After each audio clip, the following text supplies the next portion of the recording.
Laporan keuangan perusahaan Go Public dan Go Private. Jadi, sebelum masuk ke materi laporan keuangan, saya ingin menjelaskan dulu apa itu perusahaan Go Public dan Go Private. Dalam Go Public, suatu perusahaan menjual sahamnya kepada publik sehingga menjadi perusahaan yang terbuka. Sebaliknya, tindakan Go Private itu adalah perusahaan terbuka, tapi statusnya menjadi perusahaan tertutup. Untuk itu, maka perusahaan terbuka itu harus melakukan pembelian kembali sahamnya yang telah beredar di Bursa Efek Indonesia.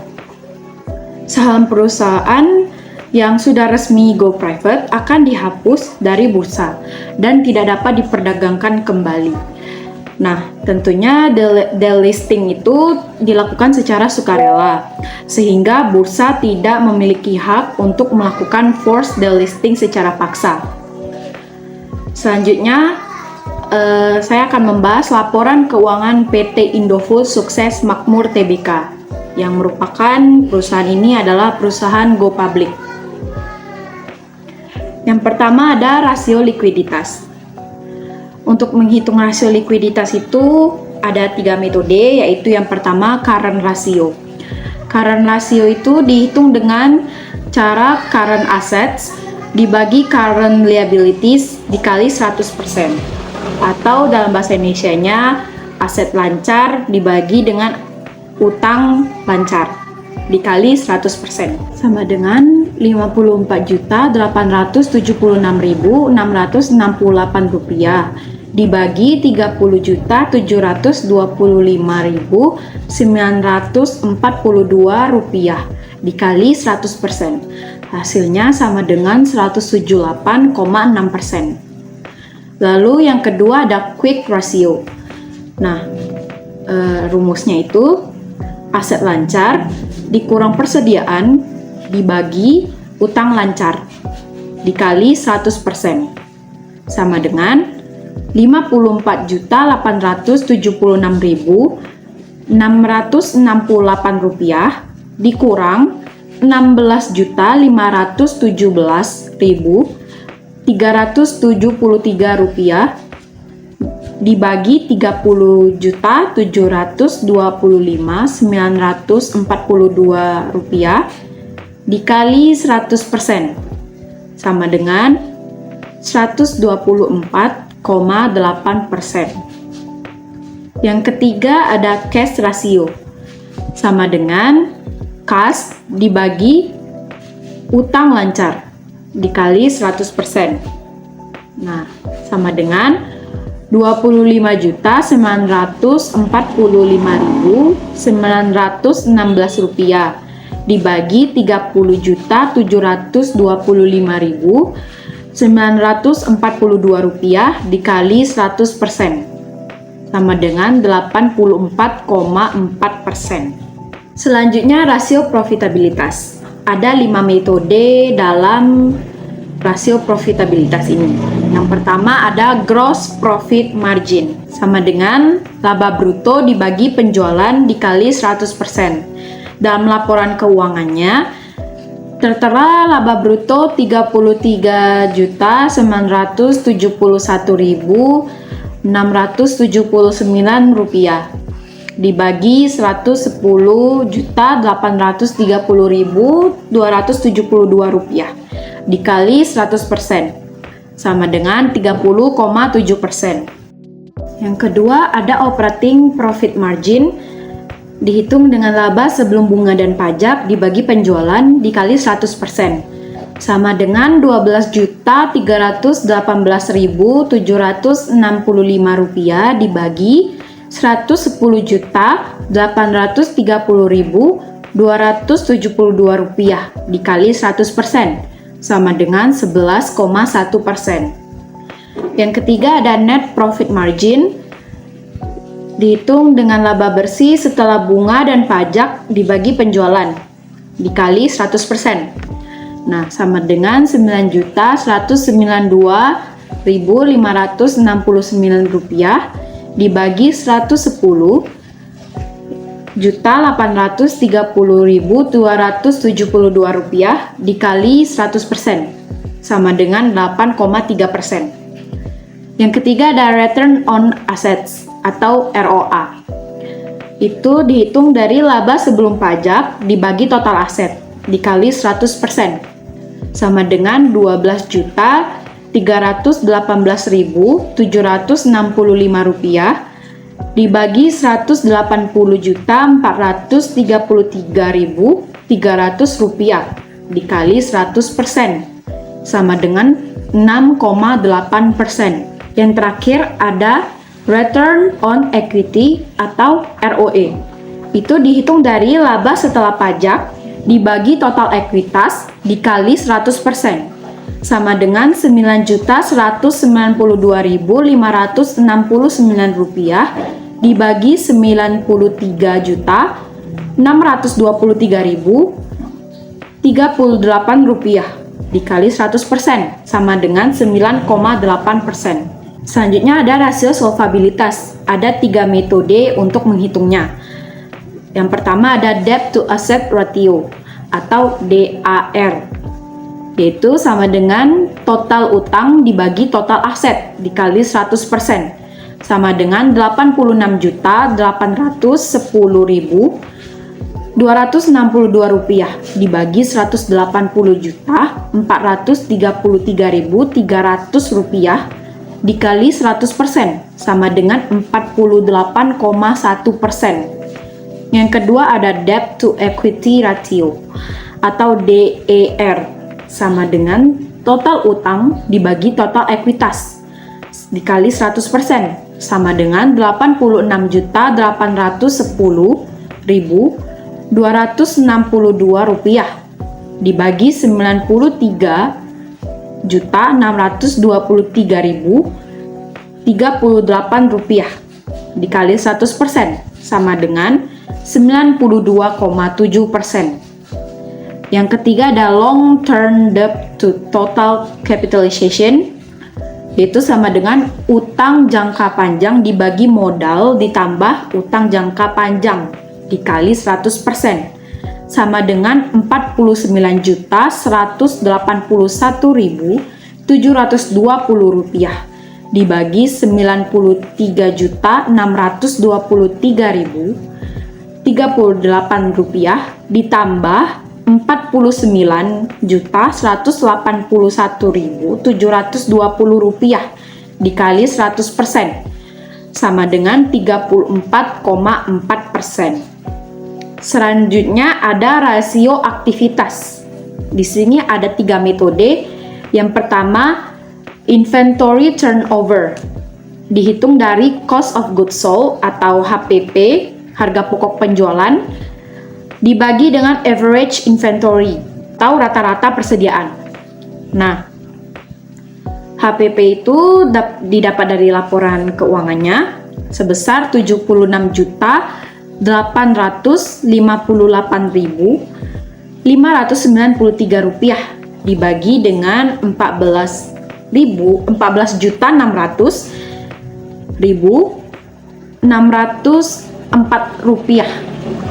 Nah, average inventory ini didapat dari persediaan tahun tersebut dikurang dengan persediaan tahun sebelumnya. Jadi hasilnya itu sama dengan 5,264 kali. Oke. Lalu yang kedua ada total assets turnover. Itu didapat dari sales dibagi total aset. Penjualan dibagi total aset. Nah, itu sama dengan Rp110.830.272 dibagi Rp180.433.300 sama dengan 0,614 kali. Yang ketiga ada fixed assets turnover.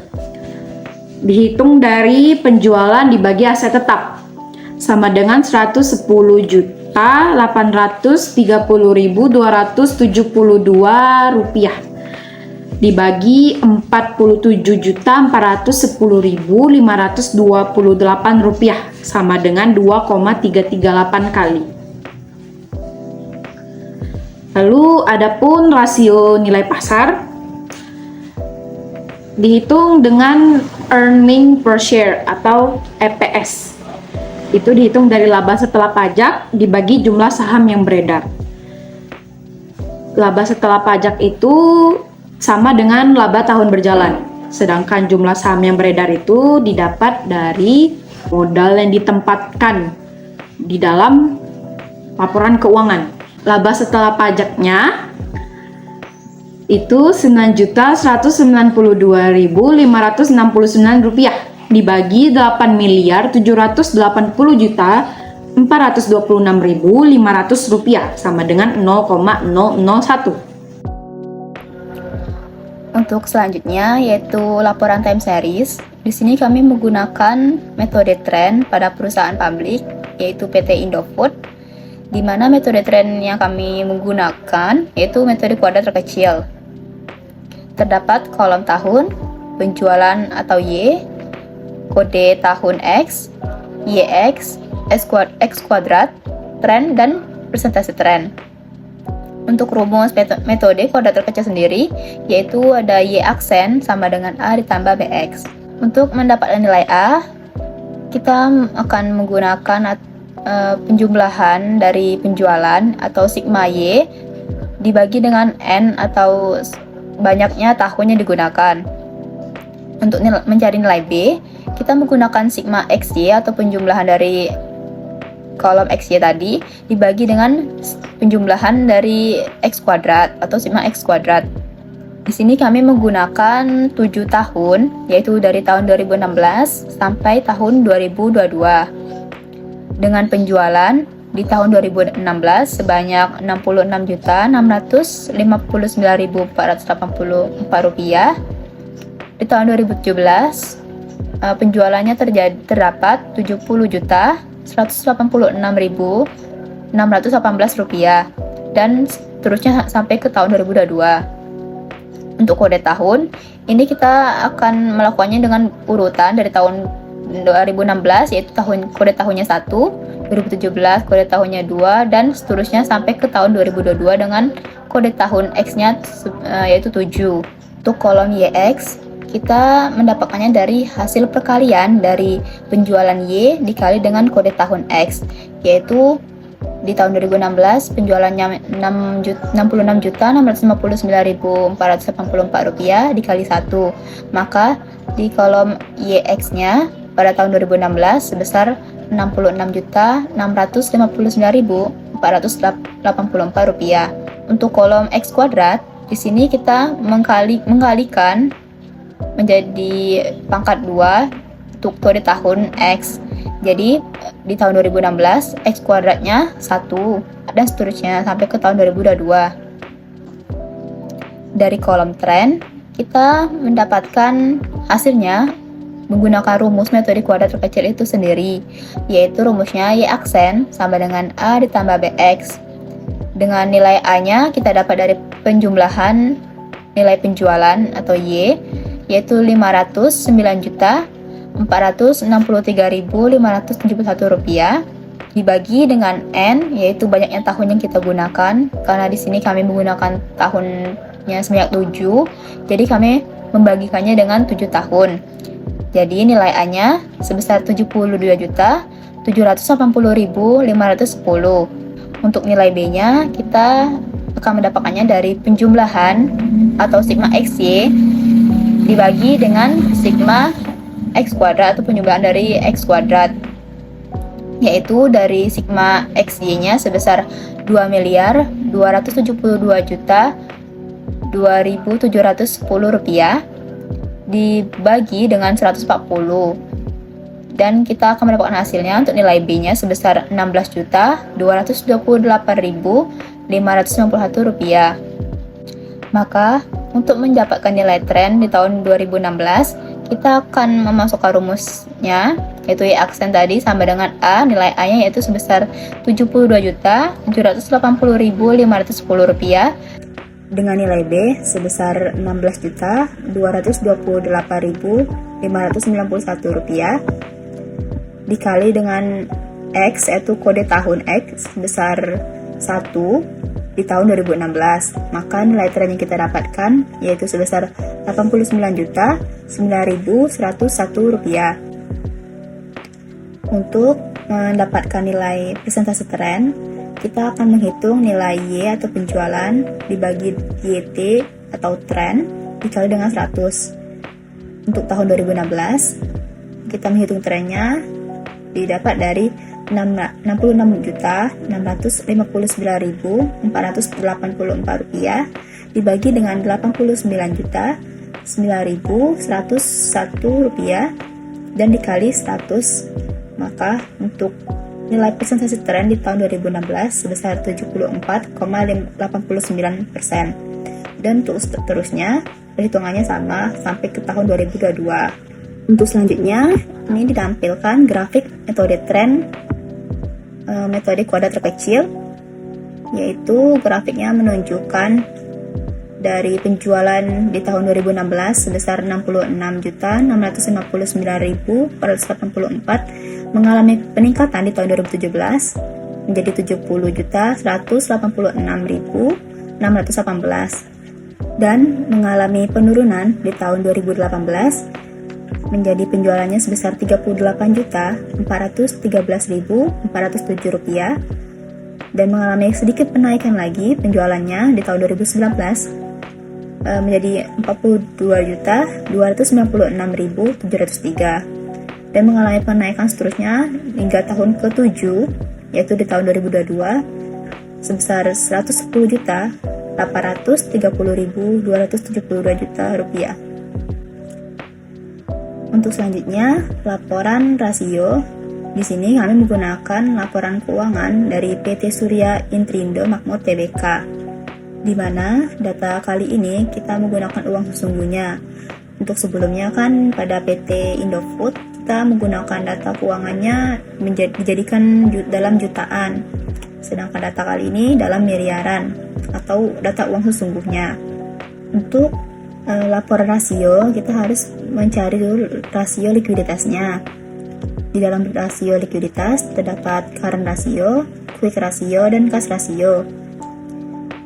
Current ratio rumusnya yaitu current asset dibagi current liability dikali 100%. Dan untuk datanya kita akan mendapatkannya di laporan posisi keuangan pada PT Surya Intrindo Makmur Tbk, yaitu sebesar current assetnya Rp121.860.468 dibagi dengan Rp13.343.861.043 dikali dengan 100%. Maka current ratio yang kita dapatkan yaitu sebesar 912%. Untuk quick ratio, yaitu rumusnya current asset dikurang inventory dibagi current liability dan dikali 100%. Dan sama halnya dengan current ratio ini kita dapat dari laporan posisi keuangan yang current assetnya yaitu sebesar Rp121.989.468 dikurang dengan inventory sebesar Rp79.297.578.201 dan dibagikan current liabilities sebesar Rp13.861.043 dikali dengan 100%. Maka kita akan mendapatkan quick ratio sebesar 318%. Sedangkan untuk cash ratio, yaitu rumusnya cash dibagi current liability dikali 100%. Dengan nilai uangnya yang didapat dari laporan posisi keuangan, kas sebesar Rp4.080.578.087 dibagi dengan current liabilitas sebesar Rp13.861.841.043 dikali 100%. Maka kas rasio yang kita dapatkan yaitu sebesar 30,6%. Untuk selanjutnya kita akan mencari rasio profitabilitas yang di dalamnya terdapat gross profit margin, net profit margin, operating profit margin, return on asset atau ROA, dan return on equity atau ROE. Nah, yang pertama yaitu gross profit margin dengan rumus laba bruto dibagi dengan penjualan dikali 100%. Untuk nilainya kita dapatkan dari laporan laba rugi pada PT Surya Intrindo Makmur Tbk yang di dalamnya terdapat laba bruto dengan sebesar 31 miliar 40 juta 356.894 rupiah dibagi dengan penjualannya sebesar 46 miliar 815 juta 47.644 rupiah dikali 100%. Maka hasil dari gross profit margin yaitu sebesar 66%. Untuk net profit margin, rumusnya yaitu laba bersih setelah bunga dan pajak dibagi dengan penjualan dikali 100%. Data ini juga didapat dari laporan laba rugi, yang data laba bersih setelah bunga dan pajaknya sebesar 13 miliar 893 juta 125.125 rupiah dibagi dengan penjualan yaitu sebesar 46 miliar 815 juta 47.644 rupiah dikali 100%. Jadi, nilai net profit marginnya sebesar 30%. Untuk operating profit margin, rumusnya itu laba sebelum bunga dan pajak dibagi dengan penjualan dikali 100%. Dengan nilai laba sebelum bunga dan pajaknya sebesar 15 miliar 105 juta 183.408 rupiah dibagi dengan nilai penjualan yaitu sebesar 46 miliar 815 juta 47.644 rupiah dikali dengan 100%, maka operating profit marginnya sebesar 32%. Untuk return on assetnya atau ROA-nya, rumusnya yaitu laba sebelum pajak dibagi dengan total aset dikali 100%, dengan nilai laba sebelum pajaknya sebesar 31 miliar 40 juta 356.894 rupiah dibagi dengan 233 miliar 165 juta 769.884 rupiah yaitu total asetnya dan dikali dengan 100%, maka ROA yang didapatkan yaitu sebesar 13%. Untuk selanjutnya yaitu return on equity atau ROE dengan rumus laba setelah pajak dibagi total ekuitas dikali 100%.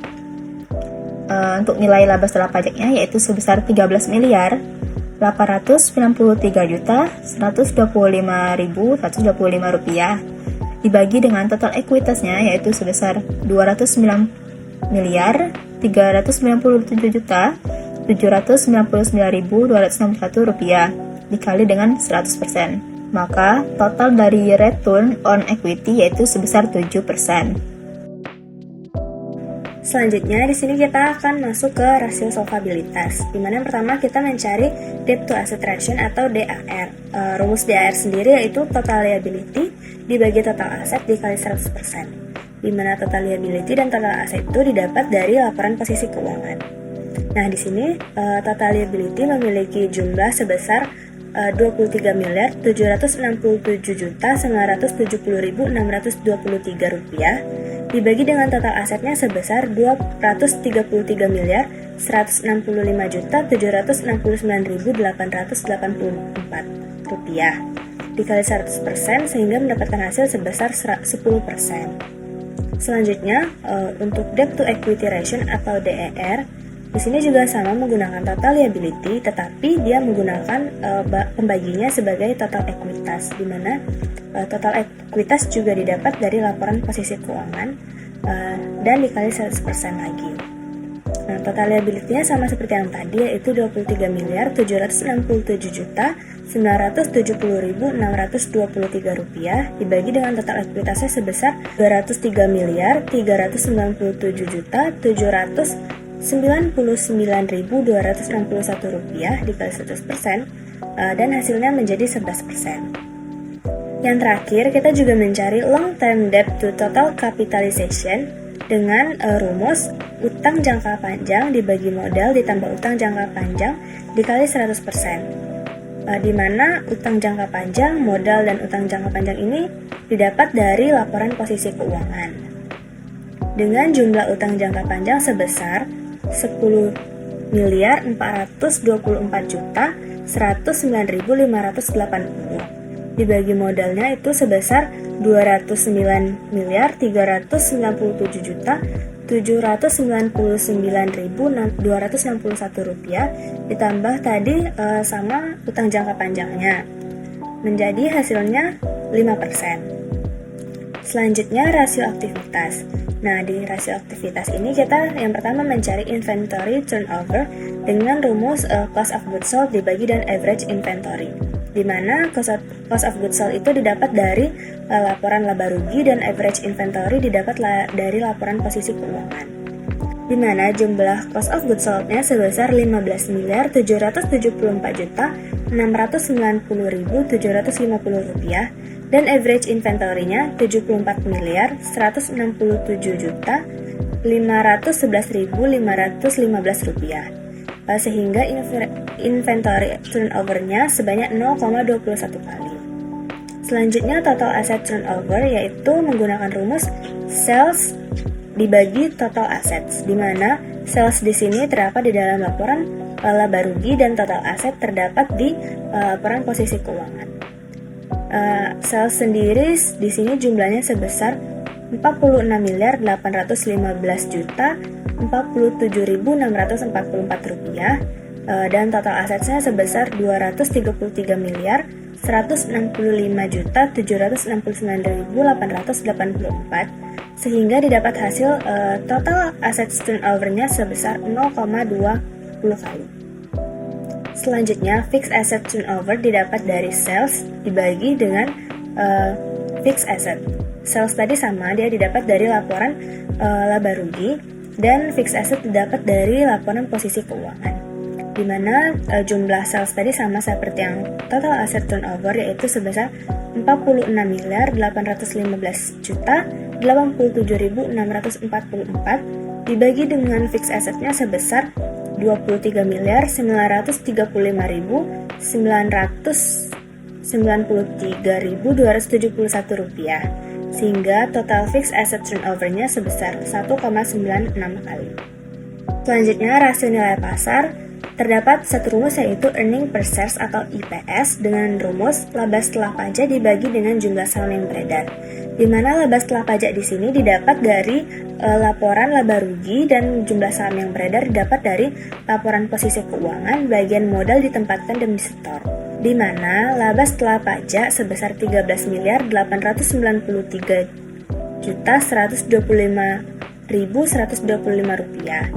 Dan jumlah saham yang beredar itu sebesar 1.743.240.000 dan mendapatkan hasil earning per share-nya itu sebesar 7,97. Nah, selanjutnya kita membuat laporan time series dengan metode trend pada perusahaan private yaitu PT Surya Intrindo Makmur Tbk.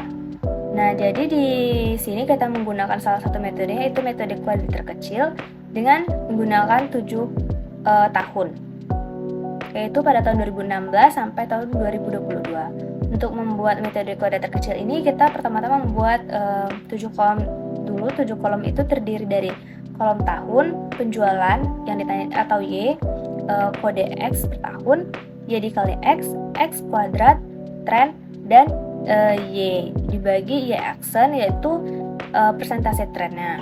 Nah, kita ambil contohnya pada tahun 2016. Di sini penjualannya itu sebesar 38.479.863.398. Nah, kode tahunnya ini karena dia di tahun pertama berarti kita kasih kodenya itu 1. Untuk YX-nya itu dikali yang penjualan yang tadi yang Y dikali dengan X berarti hasilnya 339.863.398 rupiah.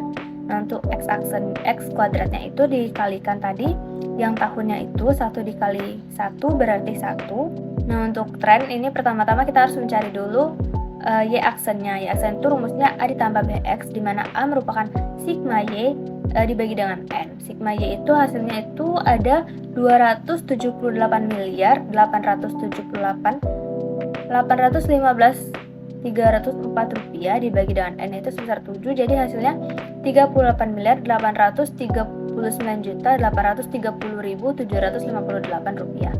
Dan B-nya itu sigma XY dibagi dengan sigma X kuadrat.